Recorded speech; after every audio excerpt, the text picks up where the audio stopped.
देखिए एक बात समझिए, अगर आपको ऑब्जेक्टिव तैयार करना है, अगर आपको किसी भी एग्जाम में अच्छा करना है, तो आपको बेस या कॉन्सेप्ट अच्छे से पता होना चाहिए, उसी की हम तैयारी करें। ये नहीं कि लगे हाथे भी ऑब्जेक्टिव प्रयास करवाने लगे। अगर आप न्यूमेरिकल बनाते हैं तो उससे आपका कॉन्सेप्ट मजबूत होता है, अगर आप कुछ सीखते हैं तो कॉन्सेप्ट बढ़ता है आपका। इसलिए आप हर एक चीज को अच्छे से बनाए, सीखे, समझे, ना कि जैसे मन वैसे काम करें। ठीक है, लिखिएगा, find the ratio of charge on 5 microfarad capacitor to 4 microfarad capacitor. Find the ratio of charge,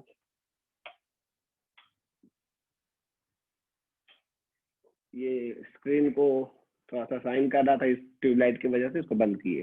find the ratio of charge on 5 microfarad capacitor to 4 microfarad capacitor. ये क्वेश्चन कनक ने भेजा है, इसलिए ये हम क्वेश्चन पहला अच्छा करवा रहे हैं, फिर हम आज आगे बढ़ेंगे। और ये क्वेश्चन आपके ग्रुप में भी हम भेज दिए वैसे। ठीक है, पिछले क्लास का क्वेश्चन था ऐसा, ऋषभ ने कहा है। हाँ, वो भी ऋषभ हम देख लेते हैं, वो भी पहले। अबे हम गलती से ये क्वेश्चन उठा लिए, पिछले क्लास का क्वेश्चन भी हम देख लेंगे ऋषभ। अब ये क्वेश्चन बोल दिए तो पहले इसको देख लेते हैं। डायग्राम गिवन है, वो डायग्राम पहले हम देखते हैं, और पिछले क्लास का जो क्वेश्चन था उसको भी देखेंगे हम ऋषभ। अभी तुरंत उसको देखेंगे, घबराइएगा मत। ये है डायग्राम। डायग्राम क्या है, ऐसा है कुछ। एक कैपेसिटर ये है, इसके बाद ये आप सब बना लेंगे, लेकिन फिर भी कई लोगों को, ये आपके बोर्ड लेवल का क्वेश्चन है, प्योर बोर्ड में ऐसा सवाल आता है। 2 माइक्रोफराड, यहाँ पे आपका 5 माइक्रोफराड है, आपका क्लोज है। इसके बाद ये है आपका 4 माइक्रोफराड कैपेसिटर, ये 4 माइक्रोफराड कैपेसिटर है, और ये एक 6 वोल्ट की बैटरी है, 6 वोल्ट। ये 3 माइक्रोफराड का कैपेसिटर है। आपको बताना है कि कितना चार्ज जमा होगा 5 माइक्रोफराड में और कितना जमा होगा 4 माइक्रोफराड में। उन दोनों चार्ज के रेशियो को हमें बताना है, यही है सवाल। डायग्राम आप देख लिए हैं क्वेश्चन में। सबसे पहला काम आप सब मेरे लिए करेंगे, क्वेश्चन देख लिए आप सब। मीटिंग हम रिकॉर्ड कर रहे हैं क्योंकि आज आपके कई दोस्तों का बकरीद है, और बकरीद होने की वजह से वो क्लास शायद नहीं कर पा रहे हैं आज, तो उन्होंने कहा है कि आप रिकॉर्ड कर दीजिए। ठीक है, तो हम रिकॉर्ड कर दे रहे हैं। जैसे कि नॉर्मल अब पर्व त्योहार में, जैसे रथ वथ का त्योहार में कहाँ छुट्टी दी है किसी को, तो अभी हम ऑनलाइन क्लासेस में ऐसे ही हम लोग स्लो चलते हैं, तो इसमें ज्यादा छुट्टी भी करना ठीक बात नहीं है, इसीलिए हम रिकॉर्ड कर दे रहे हैं। सबसे पहला काम हम लोग करेंगे, इसमें इक्विवेलेंट कैपेसिटेंस निकालेंगे। अगर आप समझदार हैं तो आपको ये समझ में आ जाना चाहिए कि ये 2 माइक्रोफराड और 5 माइक्रोफराड आपस में पैरेलल कैपेसिटेंस दिख रहा है, पैरेलल कॉम्बिनेशन में है 2 और 5। और पैरेलल का फॉर्मूला क्या होता है, C equivalent is equal to C1 plus C2। 2 और 5 यानी ये दोनों मिलके कितना माइक्रोफराड बन जाएंगे, 7 माइक्रोफराड, है ना। आप ऐसे समझिए, आप इस तरह समझिए कि अगर टोटल चार्ज ये बैटरी सप्लाई करता है, जो भी टोटल चार्ज सप्लाई करेगा, मान लो ये कुछ भी सप्लाई करता है, उस टोटल चार्ज को पहले हम निकालना चाहते हैं। ध्यान से सीखिएगा, इन दोनों को मिला के C पैरेलल, CP मतलब C पैरेलल का फॉर्मूला होगा 2 + 5 दैट इज 7 माइक्रोफराड। अब देखो ये दोनों मिलके एक बन जाएगा। तो डायग्राम अगर आप देख पा रहे हैं, ये 3 माइक्रोफराड है, ये 7 माइक्रोफराड है, और नीचे आपका फिर ये 4 माइक्रोफराड है, 4 माइक्रोफराड दिख रहा है आपको। और यहाँ पे आपका 6 वोल्ट का बैटरी ऐसे लगा हुआ है, 6 वोल्ट। अब ये दोनों आपका सीरीज में है, क्योंकि जो भी चार्ज जाएगा इसमें जो जाएगा वही इसमें जाएगा, ये दोनों सीरीज में है। और जो भी वैल्यू आएगा उसके साथ ये वाला पैरेलल कॉम्बिनेशन में होगा। अश्विनी पाठक आवाज नहीं आ रहा है या सवाल बना के भेजे हैं, आंसर बना के भेजे हैं, ऐसा कुछ है? अच्छा, आंसर बना के उन्होंने भेजा है, गुड गुड गुड, बहुत अच्छी बात है, कई लोगों ने आंसर बना के भेज दिया। अटेंडेंस आप लोग अभी मत दीजिए, अटेंडेंस थोड़ी देर बाद आपको अटेंडेंस देना है जरूर। आप जब चाहे अटेंडेंस दीजिएगा, थोड़ा सा रुक जाइए, कुछ सवाल अभी किसी का आ रहा तो नीचे चला जाएगा। अटेंडेंस हम जब बोलेंगे बीच मीटिंग में दीजिएगा, एक साथ हम बोल देंगे क्या लिखना है क्या, अभी कोई दिक्कत नहीं है। ध्यान से सीखिए। पहले यहाँ पे आपको पता क्या करना है, जो भी लेट से ज्वाइन किए हैं, कि हर कैपेसिटर में कितना चार्ज जा रहा है। इस तरह का डायग्राम क्वेश्चन में गिवन है। ये दोनों पैरेलल कॉम्बिनेशन में है, 2 और 5 मिलके हो गया 7 माइक्रोफैराड। ये 7 हो गया, ये 3 था, ये 4 था। अब ये दोनों सीरीज में है, तो सीरीज में 1/C series is equal to 1/C1 plus 1/C2, यानी कि 1/3 प्लस 1/7। और कोई बना के भेजे, देख रहे हैं सबका आंसर आप भेजते हैं, अच्छी बात है, अटेंडेंस सब भेजे बना किए हैं, जो भी बना के भेज रहे हैं देख रहे हैं उनका, ठीक है, ये भी सही है, जो भी बना के भेज रहे हैं ये हम देख ले रहे हैं। गौरव अटेंडेंस भेजना कोई जरूरी नहीं है, अभी हम बोलेंगे तब भेजेगा, पहले भेज दिए कोई बात नहीं। 1/3 1/7 एलसीएम यहाँ 21 है, आप ये समझ पाते हैं। 7 plus 3 C series is equal to 21/10। देख लेना भाई, हम उल्टा करते नहीं है कई बार। यानी अब ये दोनों मिलके एक बन गया, और ये दोनों मिलके एक बन गया, जिसका कैपेसिटेंस था 21/10, और ये वाला जो है वो है 4 माइक्रोफराड। देख रहे हैं आप। अब ये दोनों पैरेलल में है, बैटरी लगा हुआ है 6 वोल्ट का, ऑब्वियसली बात है 6 वोल्ट की बैटरी है, तो therefore C equivalent is equal to 20/10 plus 4। देख रहे हैं 20/10 प्लस 4, इसको आप सोल्व कर लीजिए, 61/10 माइक्रोफराड। यहाँ तक आप जल्दी से कॉपी कर लें ताकि इसके आगे हम बात कर सके। यहाँ तक में किसी को कुछ पूछना है तो पूछिए, मीटिंग को थोड़ा पॉज कर दे ताकि आपका डाउट हम क्लियर कर सके। अब बस हम इक्विवेलेंट निकालें, तो ये वाला सीक्वेंस आपको समझ में आ गया। यहाँ से C इक्विवेलेंट 61/10 आया, तो Q equal to C equivalent into V होता है। C इक्विवेलेंट आपका 61/10 था, और V का वैल्यू 6 होने की वजह से Q आ गया 183/5। थोड़ा यहाँ दिमाग लगाइएगा, टोटल चार्ज यहाँ Q जब जाएगा तो इन दोनों में बटेगा, एक नाम दे रहे हैं, मान लो इसमें इन दोनों में बटेगा, मतलब टोटल चार्ज Q इसमें और इसमें बट रहा है, देखो इसमें और इसमें बट रहा है, ठीक है। वही चीज को यहाँ पे हम दिखा रहे हैं, क्योंकि ये सब मिलके एक बन गया है 21/10, और ये नीचे है 4, तो हम ये चेक करना चाह रहे हैं कि इन दोनों में कितना कितना बटेगा। तो इसका नाम हम फिलहाल C1 देते हैं, तो इसका नाम हम C2 देते हैं।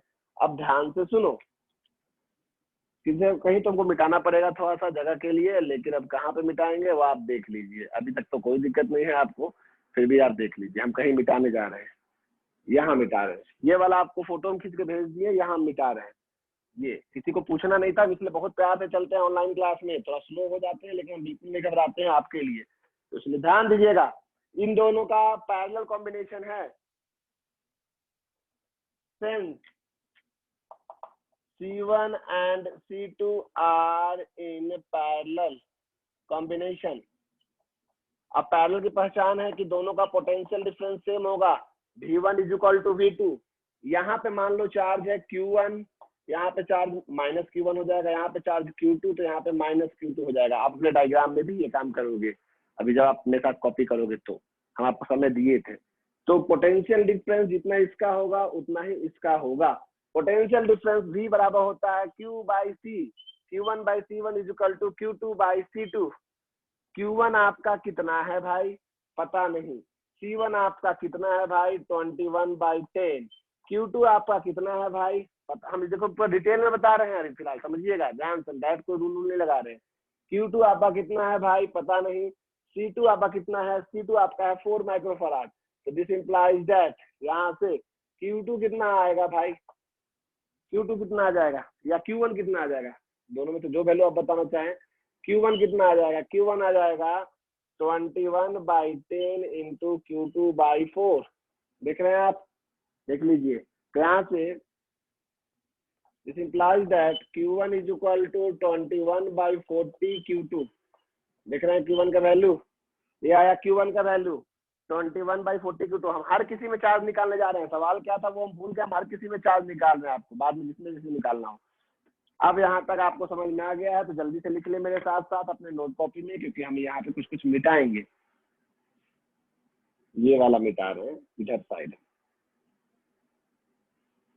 और आपको ये पता है कि Q1 प्लस Q2 मिलके टोटल चार्ज कितना है, सिंस Q1 प्लस Q2 दोनों मिलके टोटल चार्ज Q है, यानी कि Q1 का वैल्यू आप लिख सकते हैं 21/40 Q2 plus Q2 is equal to total charge Q है 183/5। यहाँ से आपको Q2 का वैल्यू मिलेगा, थोड़ा सा लंबा काम है इसीलिए हम समय बचाने के लिए आपको काम दे रहे हैं, ध्यान सुनिएगा।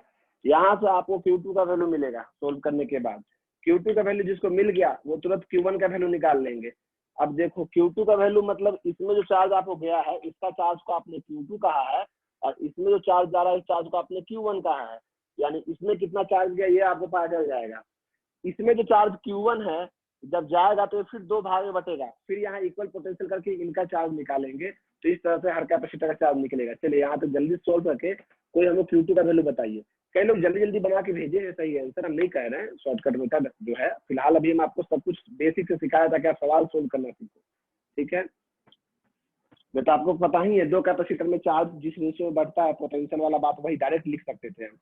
जो आपको हम स्पेशल केस करवाए है पैरेलल कॉम्बिनेशन का, उसमें बताया है चार्ज का रेशियो क्या होता है, जो पोटेंशियल का रेशियो होता है उससे हम डायरेक्ट रूल लिखवाए हैं क्यू का वैल्यू डायरेक्ट लिखने का। वो चीज हम डायरेक्ट नहीं लिख के पूरा लंबा बना रहे हैं, तो आपको लग रहा होगा कितना लंबा क्यों हो जा रहा है। उसी के लिए तो हम स्पेशल केस पहले लिखवाए हैं आपको ताकि इससे समय बचे। लेकिन अभी हम चूंकि कई लोग स्पेशल केस नहीं समझे हैं कुछ, तो हम डिटेल में पूरा लिख के चल रहे हैं। किसी को कुछ पूछना है, कुछ बोलना है, नहीं तो आज हम नया से शुरू करने वाले हैं। जल्दी से यहाँ से Q2 का वैल्यू निकालिए।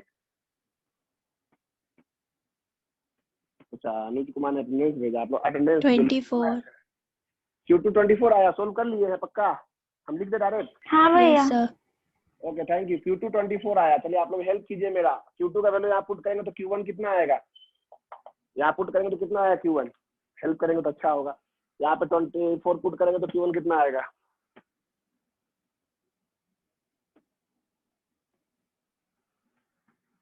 63/5। 63/5। ओके बढ़िया थैंक यू। अब यहाँ देखिए ये सवाल एक छोटा सवाल आपको लग सकता है ऑब्जेक्टिव जैसा, लेकिन ये पूरा डिटेल में सिखा रहे हैं इसलिए समय लगेगा, रिक्वेस्ट है 15-20 मिनट लग जाता है। अब यहाँ गौर से देखो भाई, टोटल चार्ज Q इस 4 में और इसमें गया था, तो इसमें तो Q2 गया 24, इसमें जो गया 21/10 वाले में ये यानी इसमें भी Q1 गया, प्लस Q1 माइनस Q1। और ये Q1 यहाँ दो भागों में बटेगा, देखना इसका नाम हम दे रहे हैं C3, इसका नाम हम दे रहे हैं C4, और इसका नाम C3 C4 हम दिए हैं बाद में लास्ट में। और यहाँ पे हम लिख दिए Q3 minus Q3 Q4 minus Q4, दिख रहा है आप ध्यान से देखो। तो अगर आप ये लिख चुके हैं, नहीं लिखे हैं तो हम फोटो खींच के भेज रहे हैं, लेकिन अगर कोई बिना कॉपी किताब लेके ऐसे ही बैठते हैं क्लास में तो आप नुकसान है। जो भी अगर इस क्लास में लेट से ज्वाइन किए हैं और नहीं समझ पा रहे हैं वो प्लीज अभी नया टॉपिक शुरू करेंगे वहां पे ध्यान दीजिएगा।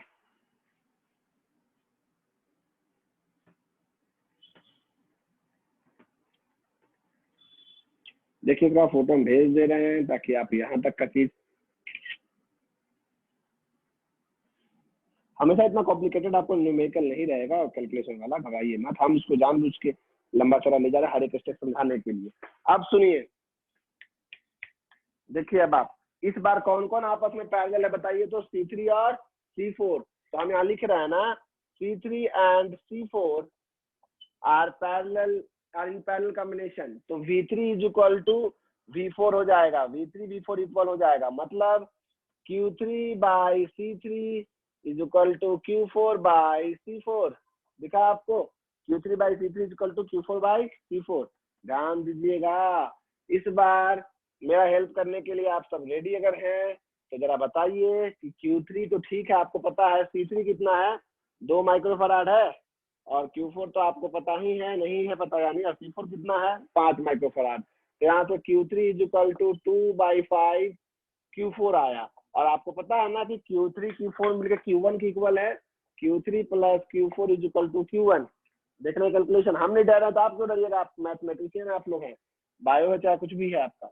Q3 प्लस Q4, तो Q3 का लिख देंगे 2/5 Q4 plus Q4 is equal to Q1 का वैल्यू कितना था, जा Q1 का वैल्यू कितना था भाई, Q1 का वैल्यू कितना था 63/5। 63/5। ओके जरा सा मेरा हेल्प करें और प्लीज बताएं कि Q4 कितना आया, प्लीज सोल्व करके एलसीएम लेके। कहीं कुछ गलती होगा तो आंसर नहीं मिलेगा, फिर कहीं कुछ गड़बड़ हुआ होगा तो इसलिए कैलकुलेशन प्लीज चेक कीजिए, नहीं तो आंसर फिर नहीं आएगा। हाँ Q4 इक्वल्स टू 9। कितना आया 9।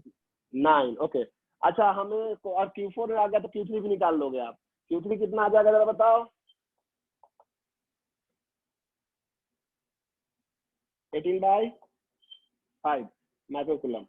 अब सुनो क्वेश्चन देखो, क्वेश्चन क्या है, हमें रेशियो निकालना है, प्लीज बताएंगे किस किस कैपेसिटर के चार्ज का रेशियो निकालना है। ये वाला हम मिटा रहे हैं, इधर वाला ये डायग्राम में जो मेन जरूरत था वो है अभी भी अवेलेबल डायग्राम। प्लीज बताइए कोई कि किस किस चार्ज का रेशियो निकालना था, मतलब किस किस कैपेसिटर के चार्ज का रेशियो निकालना था। 5 and 4। 5 का और 4 का, तो रेशियो हमें रेशियो चाहिए 5 और 4 का। 5 में है Q4 और 4 में है, 4 में क्या था रे, Q2 था क्या, 4 में Q2 था। कितना था Q4 था 9। जरा बता सकते हैं Q2 हमने कुछ निकाला है क्या, Q2 24। आंसर 3/8 रेशियो ऑप्शन में होगा। तो ये हमने डिटेल में बनाया है, आप ध्यान से देख लीजिए। अब आप एक करके अपना डाउट पूछ सकते हैं, लेकिन अगर कोई लेट से ज्वाइन किए हो तो 15 मिनट का एक सवाल आपको डिटेल में ये समझाता है कि चार्ज कैसे बांटना है, या चार्ज कैसे आप देख सकते हैं कि चार्ज किस रेशियो में बटा है। ये कई लोग डायरेक्ट बना के भी हमको भेजे होंगे जो हम ट्रिक बताए हैं उससे, लेकिन आप डिटेल में बनाए हैं तो अच्छी बात है। 2 लोगों ने बना के भेजा, हम प्रोसेस तो ठीक से नहीं देख पाए, समय यहाँ पे ध्यान नहीं दे पाते हैं।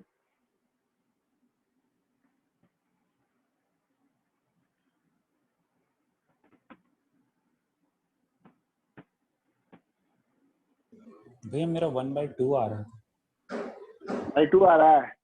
कनक अवेलेबल है, कनक यस सर। आंसर तुमको पता है कौन सा है ऑप्शन, ऑप्शन में ये है भी कि नहीं है, मुझको देखने दो। ऑप्शन है। सर 3/8 है। 1/2 भी है ऑप्शन में।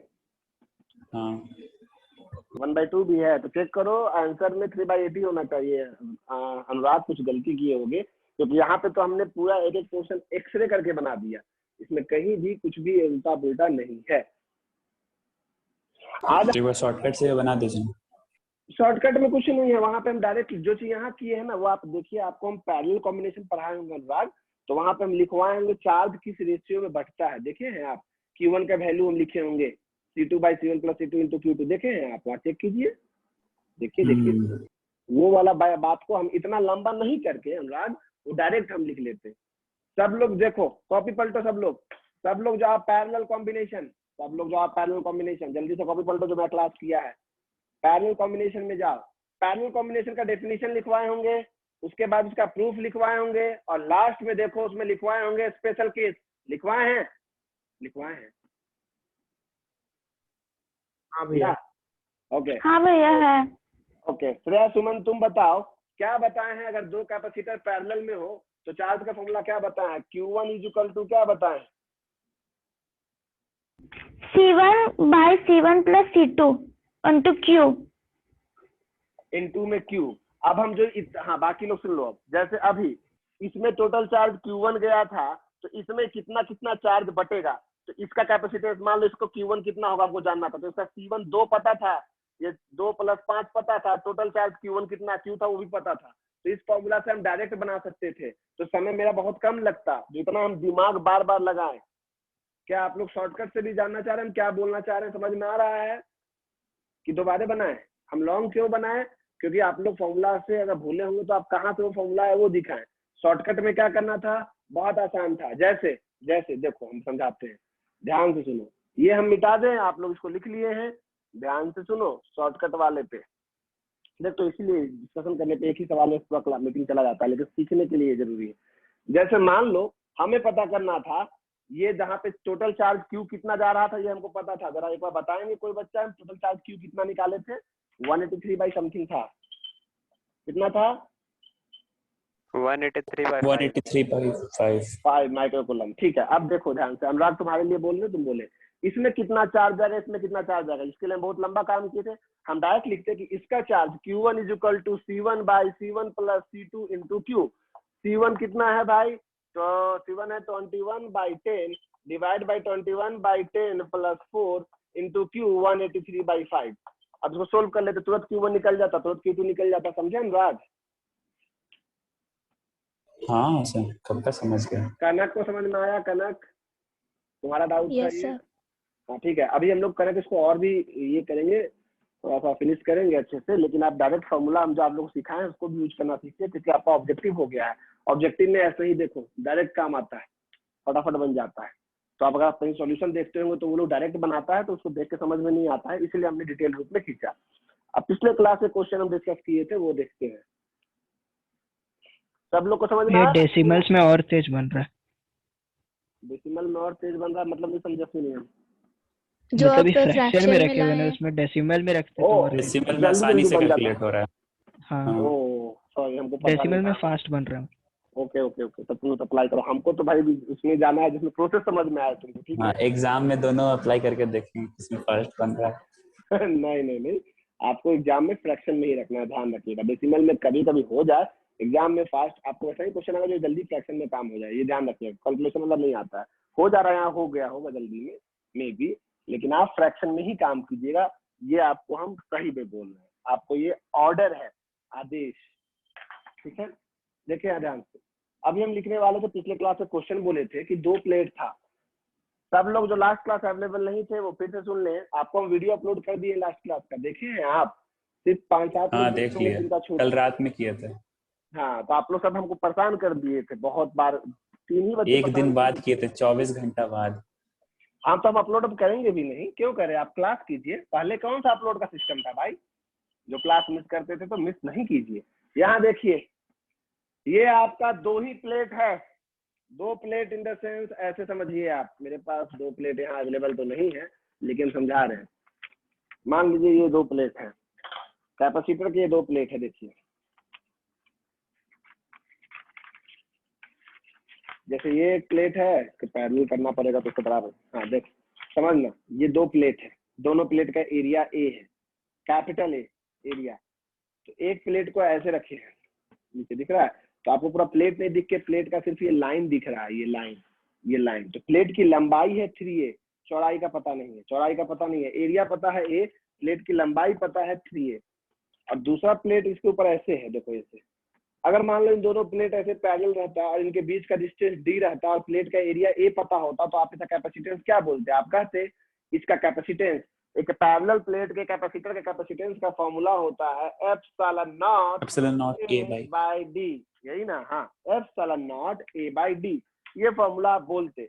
लेकिन इस बार किया क्या गया कि ऊपर वाले कैपेसिटर को मोड़ के ऐसे सीरीज जैसा बना दिया गया, मोड़ के सीरीज जैसा बना दिया। देख रहे हैं, एक ही प्लेट था, एक ही प्लेट है, इसको मोड़ के स्टेयर केस जैसा बना दिया गया है। अब क्या हुआ है कि अब ये असल में ये लंबाई आपको d दिया हुआ था, ये वाला को b कह दिया था और ये भी b था, लेकिन ये लेंथ अभी भी a था, ये लेंथ अभी भी a था और ये लेंथ अभी भी a था।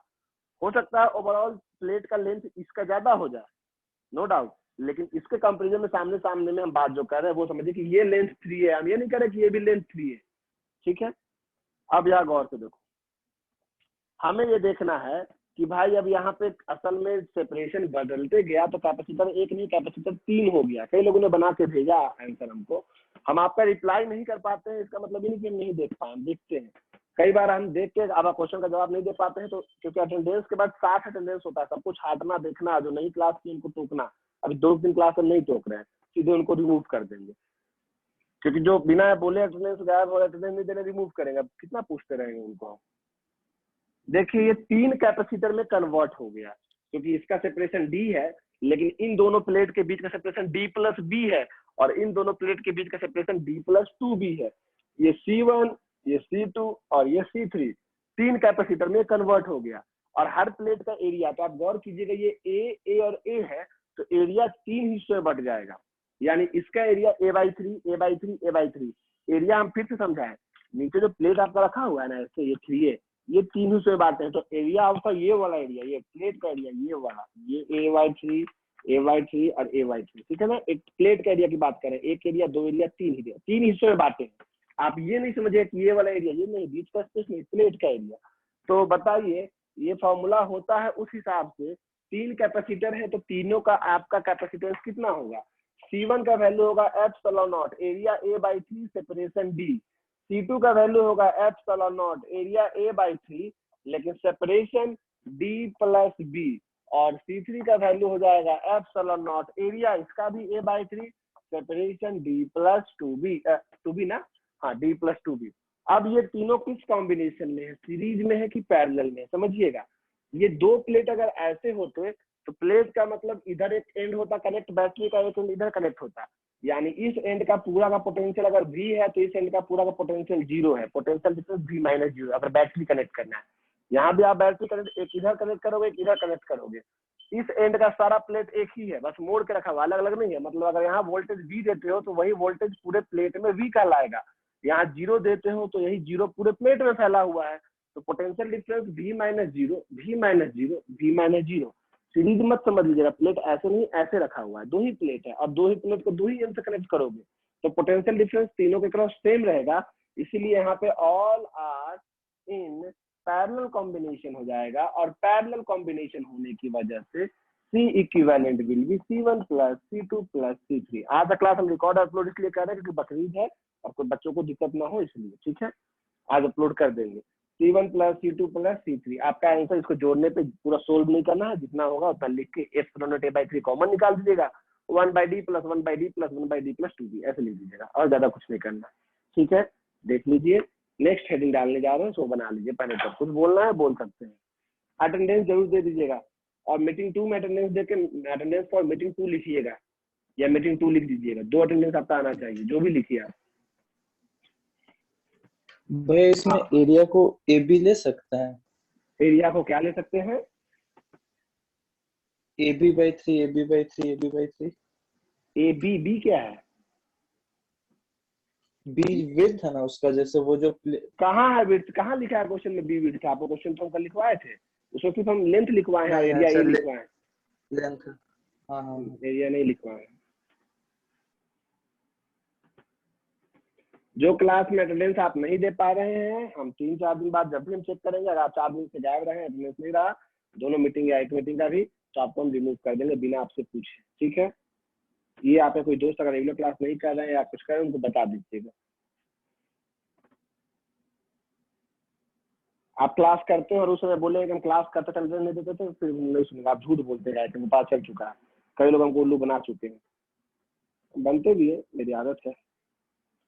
हेडिंग है अगला जो हम कुछ सिखाने जा रहे हैं आपको, क्योंकि आप हर तरह का, ये एनसीईआरटी में उतना डिस्कस नहीं है, एनसीईआरटी में नहीं है ये, इसका प्रूफ या इसके बारे में कुछ भी जानना होगा तो वो अगले क्लास में हम लोग देखेंगे डिटेल में, लेकिन अभी आपको हम डायरेक्ट ट्रिक के फॉर्म में सिखाएंगे, डायरेक्ट यूज करने के फॉर्म में सिखाएंगे। तो आप ये अगर लिख लिए हो तो आगे बढ़ सकते हैं, हम आपको रोकना हो हैंड रेज कर सकते हैं।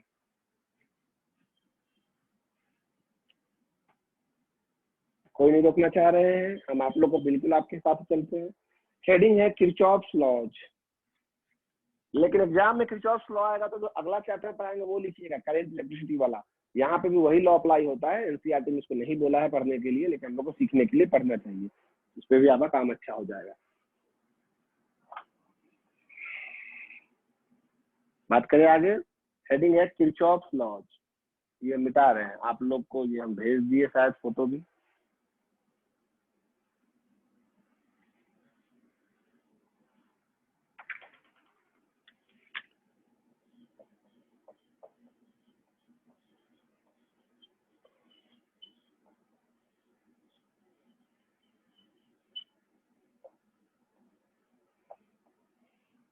किरचॉफ्स लॉज, किरचॉफ्स जो नाम ही है उसके हिसाब से 2 लॉ है, तो इस पर हम ज्यादा नहीं, इस चैप्टर में कुछ नहीं बोलेंगे। 2 लॉ ध्यान रखिएगा। Kirchhoff's first law, first law क्या कहता है इसके बारे में यहाँ पे स्टेटमेंट कुछ नहीं लिखवाएंगे, क्योंकि हम सब अगले चैप्टर पढ़ाएंगे तो आप कंफ्यूज होगा याद करते वक्त या एग्जाम के समय कि यही याद करें, या बस हम समझाना चाह रहे हैं। ये कंजर्वेशन ऑफ चार्ज पे बेस्ड है। फर्स्ट लॉ किस पे बेस्ड है? कंजर्वेशन ऑफ चार्ज पे, कि हाँ भाई आइसोलेटेड प्लेट के ऊपर पूरा चार्ज कंजर्व रहना चाहिए, यानी इसको हम लोग जंक्शन लॉ भी बोल सकते हैं। इसके बारे में हम अभी बोलने जा रहे हैं, इसका नाम है जंक्शन लॉ। ये लॉ कहता है कि किसी भी सर्किट में जंक्शन पॉइंट पे, जंक्शन पॉइंट यानी चौक जैसे होता है घर, ये रोड पे चौक जहाँ से बहुत सारे रोड निकलते हैं, उसी तरह से जंक्शन पॉइंट होता है जहाँ से सर्किट के अलग अलग वायर निकलते हैं। एक जंक्शन पॉइंट पे सारे चार्ज का सम 0 होना चाहिए, नेट चार्ज का सम 0 होना चाहिए एक जंक्शन पॉइंट पे। जैसे समझने की कोशिश कीजिएगा, हम आपको कुछ समझा रहे हैं। ये मेरे पास एक कैपेसिटर, 2 कैपेसिटर, हम जंक्शन लॉ लिखवा नहीं रहे, लेकिन आप चाहे तो लिखवा देंगे। At junction point the sum of total charge should be 0, ये ध्यान रखिएगा। मान लीजिए ये कैपेसिटर है, कहीं से बैटरी भी लगा हुआ है, हम ऐसे 3 ही डायग्राम बना, मान लो यहाँ पे एक और कैपेसिटर,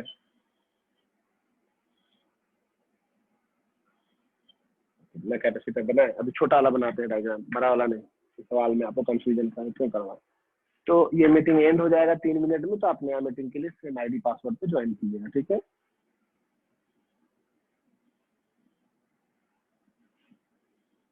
ये आपकी प्यारी बैटरी, मान लीजिए ये कुछ भी चार्ज यहाँ से क्या चार्ज बटेगा, जो भी होगा।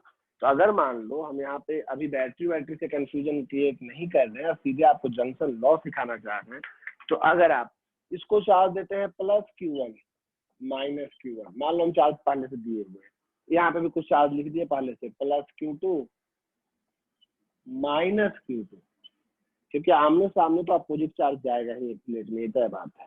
जंक्शन पॉइंट यहाँ कौन है, तो ये है जंक्शन, देखो ये है चौक जंक्शन। यहाँ पे 3 प्लेट आके मिल रहे हैं, एक ये प्लेट, एक ये प्लेट और एक ये प्लेट। देखो ये 3 प्लेट यहाँ आके मिल रहे हैं, आपको ये 3 प्लेट दिख रहे हैं साफ साफ। इन तीनों प्लेट के चार्ज का सम इस जंक्शन पॉइंट पे 0 होना चाहिए, मतलब इन तीनों प्लेट के चार्ज का वैल्यू 0 होना चाहिए। जंक्शन पॉइंट से 3 प्लेट निकला, 1, 2 और 3, आइसोलेटेड सिस्टम भी कर सकते हैं। इस पॉइंट पे या इस पॉइंट से जुड़े हुए तीनों प्लेट का चार्ज का सम 0 होना चाहिए। तो टोटल चार्ज अभी कितना है, माइनस Q1 माइनस Q2। तो यहाँ पे कितना चार्ज रखे ताकि टोटल 0 हो जाए, तो माइनस Q1 को कैंसिल करने के लिए यहाँ पर रखना होगा plus Q1, minus Q2 cancel करने के लिए प्लस Q2। तो ये बन जाएगा Q1 प्लस Q2, और इसके ठीक अपोजिट यहाँ पे आ जाएगा माइनस में Q1 प्लस Q2। देखे आप, तब यहाँ जब जोड़ोगे इस प्लेट और इस प्लेट और इस प्लेट का चार्ज, जंक्शन पॉइंट पे 3 ही प्लेट जुड़ रहा है, तो जोड़ो minus Q1 minus Q2 plus Q1 plus Q2, cancel हो कितना आ जाएगा, 0। यही है जंक्शन लॉ।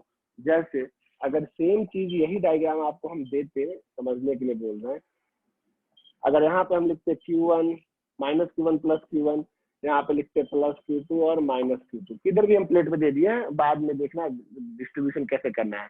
डिस्ट्रीब्यूशन हम सिखाएंगे अभी, अब भराइएगा बस, चार्ज डिस्ट्रीब्यूशन आपको हम सिखाने वाले हैं। मान लो ये पहले से दिया हुआ है, तो आप ब्रेन लगाओ कि यहाँ पे आप क्या चार्ज दोगे, यहाँ क्या चार्ज दोगे, यहाँ क्या चार्ज दोगे, बोलो बोलो।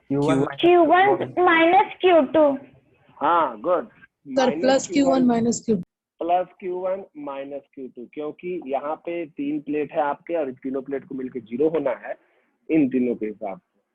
तो ये प्लस Q2 को माइनस Q2 कैंसिल करेगा, माइनस Q2, और यहाँ पे आप ये दिए तो इसका अपोजिट प्लेट में माइनस में फिर आ जाएगा Q1 माइनस Q2, ब्रैकेट में रखिए 3 माइनस Q2, बाहर माइनस। अगला मीटिंग जुड़िए, ये खत्म हो गया, टाइम ओवर। अगले मीटिंग में जुड़िए, कंटिन्यू करेंगे यहीं से।